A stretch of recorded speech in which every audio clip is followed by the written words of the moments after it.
என்னன்னா ஒருத்தர் பேர்ல சேற்றை வாரி இறைப்பது மிக மிக மிக சுலபம். ம். மற்றபடி அந்த சேற்றை அவங்களுக்கு அந்த கரையை எடுக்கிறது வந்து யாராலும் முடியாது. நான் am not mouthpiece of Kanchi Dharmapuri Adheenam. ம். ஆனால் யார் இந்த கரையை எடுக்கிறது? நீங்க கேட்குறீங்க. ரொம்ப எனக்கு ரொம்ப ரொம்ப வருத்தமா இருக்கு. என்னால உங்களுக்கு பதிலே சொல்ல முடியல.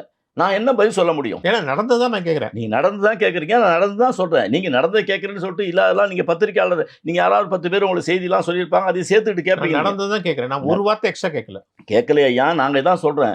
எங்க பேர்ல எந்த விதமான அவர் குருமணியர் பேர்ல எந்த விதமான அப்பக்கட்டும் இல்லாதவர். இதே மாரி இந்த உலக மாநாடு நடத்துறாரு. எவ்வளோ பொருட்செலவு நடக்கும். அதெல்லாம் இந்த உலகம் எதுவுமே சொல்ல மாட்டேங்குது. ஒரு 20 பேருங்க. ஒரு தாய்மார்கள் பாவம் எல்லாரும் வயசான கலவைக்கா சொன்னா எல்லாரும் வயதான தாய்மார்கள அந்த கலெக்டர் ஆஃபீஸ முன்னாடி வச்சுட்டு எல்லாத்தையும் ஒரு பேனர் கொடுத்து அவர் புடிச்சு சத்தம் போட்டுட்டு போயிட்டாரு. எல்லா டிவிலயும் எல்லா இது சமீபத்துல இந்த கூத்து நடக்குது. எல்லாம் ஒரு 10 நாளைக்கு முன்னாடி தான்.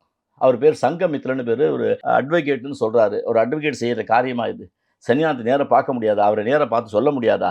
உன்ட குறைய இருந்தா? அது மாரி ஏதாவது செஞ்சு சன்னிதானம் கேட்கல. சன்னிதானத்த பார்த்த சன்னிதானத்தை அப்பாயின்மெண்ட் கேட்டு ஒரு கொடுக்கல. குடுக்கல. அப்படின்னு சொன்னா நீ வந்து போராட்டம் பண்ணலாம். ஒண்ணுமே இல்லாம திடீர்னு ஒரு மொட்டைக்காரஸ் எழுத வேண்டியது, ஒரு லெட்டர் எழுத வேண்டியது, ஒரு அட்வொகேட்ன்ற போர்வையில இருக்க வேண்டியது, ஏதாவது செய்ய வேண்டியதுன்னா, எங்களுக்கெல்லாம் ரத்தம் கசி. ஏன்னா இன்றைக்கு இருக்கக்கூடிய பணி சுமை அவங்களுக்கெல்லாம் 24 மணி நேரம் சன்னிதானத்துக்கு பத்த மாட்டேங்குது. ஆனா இதே மாரி யாராவது சேற்ற வாரி இறைக்கும்போது அவர் சரி. பதில் சொல்ல வேண்டியதா இருக்கு.